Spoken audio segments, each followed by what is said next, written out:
Y como todos los miércoles es momento de abrir nuestra sección semanal Princesas en Jeans con María y Laura Lara, nuestras historiadoras y profesoras de UDIMA, la Universidad a Distancia de Madrid. La historia, como siempre, como cada semana, aquí en la radio. Hoy únicamente con María Lara porque por motivos profesionales Laura no nos puede acompañar, pero sí vamos a pedir a María muchos datos históricos acerca de una gran figura histórica, y válgame la redundancia, la reina Juana de Castilla, mal llamada Juana la Loca. ¿Y por qué? Pues porque hoy estamos casi de celebración de cumpleaños de Juana de Castilla. El pasado sábado, el 6 de noviembre, hubiese cumplido 542 años. Nació un 6 de noviembre del año 1479. María Lara, muy buenos días.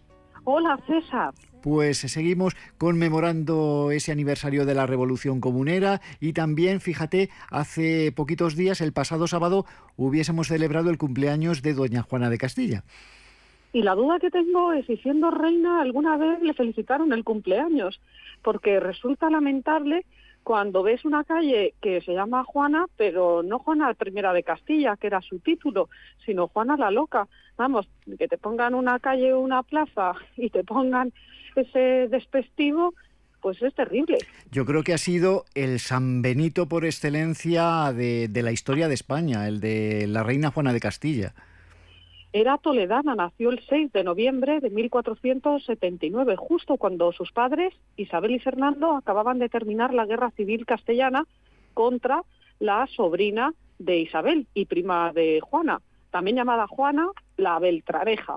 Bueno, pues vemos como Juana es una mujer que sufrió violencia y maltrato a lo largo de su vida. Primero, de manos de su padre, que no es que le pegara, pero psicológicamente pues cada vez la iba arrinconando más. Luego de su marido, que se iba con unas y con otras y que la dejaba pues en una situación de bastante desgarro emocional. Y después por su hijo, Carlos V, que pudiendo haberla puesto en su lugar, es decir, en el trono, en el sitio que le correspondía, porque él iba a ser rey de Castilla gracias a su madre, pues la siguió manteniendo encerrada en Tordesillas, 46 años estuvo. Enseguida vamos a hablar acerca de la personalidad de la reina Juana de Castilla, pero en cuanto a sus aptitudes como persona desde la infancia, ¿tenemos algún dato, María? Desde su infancia pareció estar lúcida, sobre todo con la afición hacia la danza y la música. Los hados la condujeron hacia el norte, primero como archiduquesa y luego como princesa de Flandes por su matrimonio. Pero antes, cuando vivía en Castilla, decían que era una mujer muy cuerda y que la tenían por muy asentada. No había surgido todavía la sospecha de la demencia y la describían como muy cuerda. Y a ella le gustaba muchísimo la música, de manera que, entre otras virtudes, demostraba gran soltura a la hora de tocar el clavicordio. Y la música no desaparecería de la vida de Juana, porque cuando su hijo Carlos nació el 24 de febrero de 1500, ella lo tuvo durante un baile en Gante, mientras sonaban las canciones. Dato curioso, lo que más nos llama la atención, María, cuando oímos hablar sin duda de la reina Juana de Castilla, llamada Juana la Loca, es precisamente esa relación un tanto tortuosa con quien fue su marido, Felipe el Hermoso. En cuanto Juana y Felipe se conocieron, bueno, aunque entonces los matrimonios se hacían también por retrato, por correspondencia, sin el consentimiento de las personas, bueno, pero ellos se instalan, viven en los Países Bajos y después ya se trasladan a la península ibérica porque la reina Isabel dispuso los mecanismos para que las Cortes de Castilla reconocieran a su hija como heredera legítima al trono. El archiduque Felipe fue relegado al rango de consorte y parece que no le sentó muy bien y después de 6 meses de esa decisión abandonó la península ibérica. La intención de Isabel era que Juana la sucediera a ella en Castilla, pero no su yerno, no Felipe el Hermoso. Y Isabel la Católica lo tenía bastante claro, pensaba que con el apoyo o sin el apoyo del archiduque, de su yerno, Juana tenía que reinar. De hecho, Cuando muere Isabel, por un lado, no sabe que las carabelas y la nao Santa María han llegado a América, piensa que han llegado a las Indias, lo mismo le pasará después a Colón cuando fallezca en Valladolid. Pero tiene otro temor muy grande Isabel la Católica en el lecho de muerte, y es que a su hija se la van a gobernar. María, Juana estaba tan enamorada de su marido como su marido la engañaba con otras.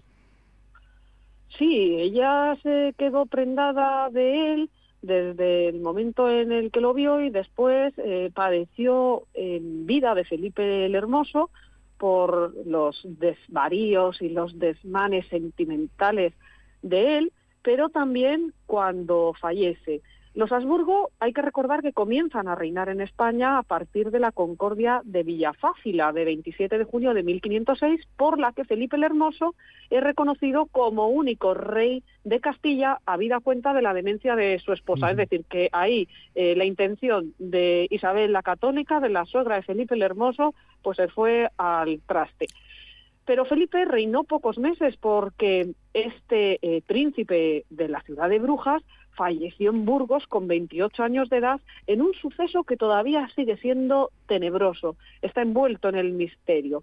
El pueblo no tardó en divulgar la sospecha de que Fernando lo había envenenado, Fernando el Católico, el suegro de Felipe, y de una forma o de otra, cuando el aragonés regresó a Castilla, supo que durante el cortejo fúnebre de su yerno la salud mental de Juana se había resentido. Juana cayó en una obsesión paranoica porque temía que los nobles flamencos se llevaran el cuerpo de su difunto marido a los Países Bajos. De hecho, el corazón fue enviado a la ciudad natal de Felipe, a Brujas, y vemos cómo los cronistas del momento, como el humanista Pedro Mártir de Anglería, viven con estupefacción esos hechos, porque decían es que el cadáver es que se va a quedar putrefacto, y sin embargo está recorriendo los pueblos, las aldeas y las ciudades de Castilla. Y es que Felipe el Hermoso fue sepultado en la Cartuja de Miraflores, en Burgos, en un primer momento, pero al inicio de las Navidades de 1506, doña Juana tiene la idea de desenterrar a su marido y obligar a los cortesanos a pasar una ronda de reconocimiento,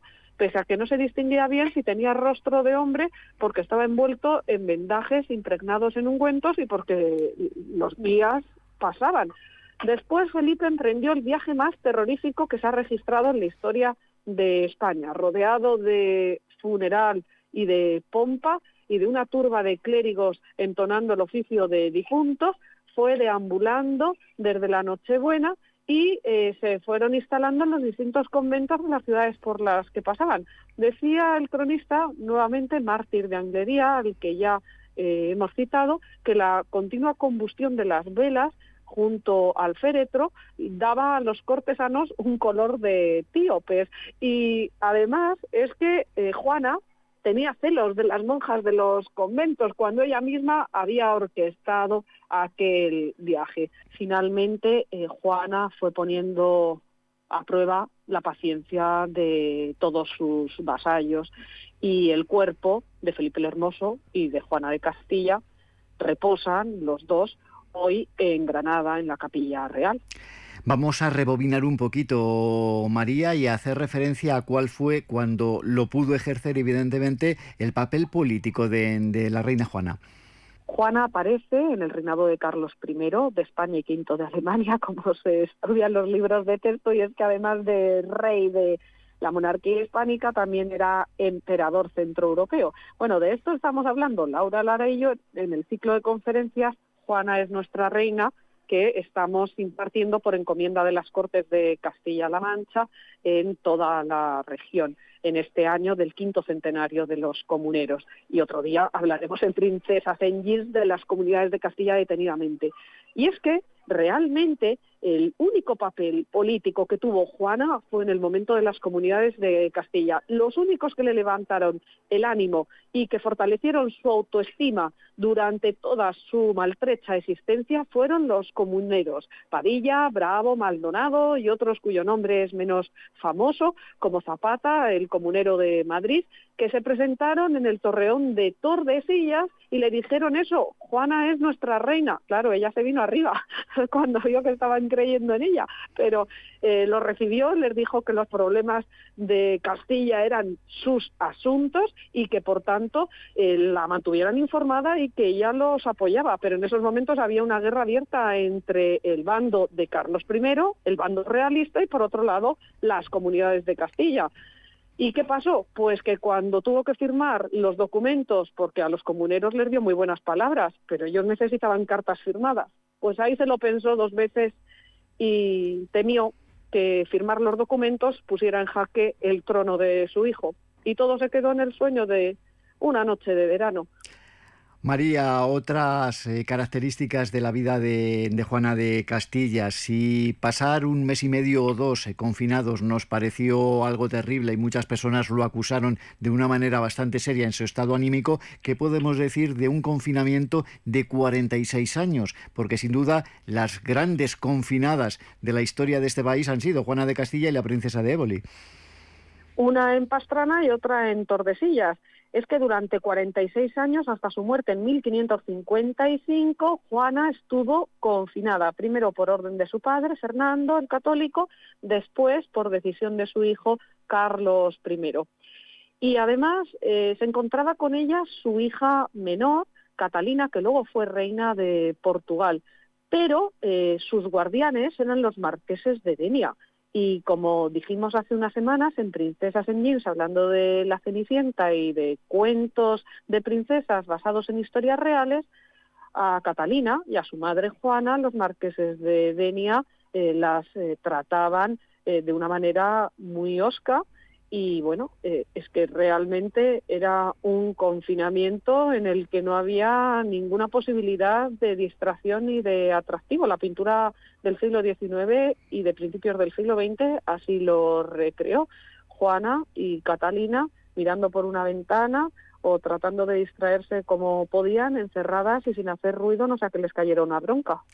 Y ya estamos terminando, María, y vamos a hacer referencia, como hemos hecho también en algunos otros programas por otros motivos, al mensaje que el cine nos ha transmitido en torno a la figura de Juana de Castilla y también a ese pozo romántico que ha dejado en la memoria colectiva. 2 versiones con 2 actrices muy distintas, también bastantes años de diferencia, pero con una esencia común, la que protagonizó Aurora Bautista y la que posteriormente haría Pilar López de Ayala.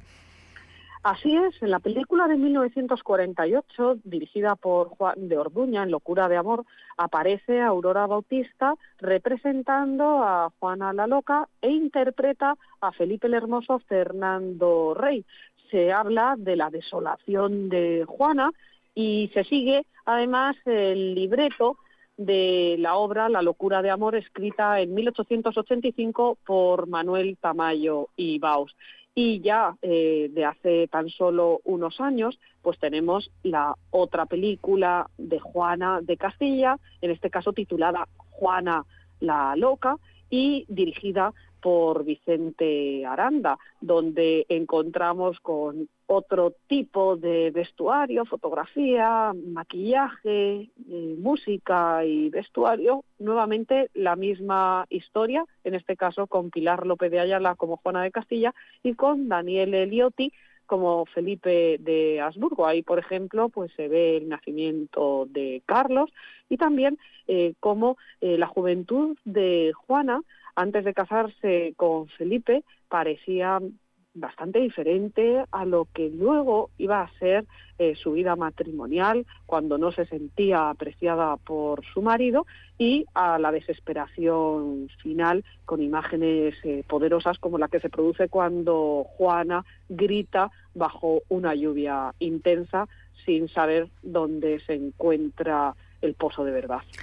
Nos quedamos con la historia de Juana de Castilla, una vida tan turbulenta como triste, de quien fue apodada y quien ha quedado en la memoria histórica de este país o del mundo incluso como Juana la Loca. María Lara, muchísimas gracias. El próximo miércoles más y esperamos ya que también en compañía de Laura, ¿de acuerdo? Encantadas, y para los oyentes pueden leer el artículo sobre Juana de Castilla que se ha publicado en la página institucional de Castilla-La Mancha, en la parte de Cultura, en red, y que hemos firmado Laura, Lara y yo en esta semana para dar a conocer a esta toledana ilustre que debió haber tenido una mejor vida. Pues ya tienen deberes para esta tarde. María Lara, muchísimas gracias. Hasta la semana que viene.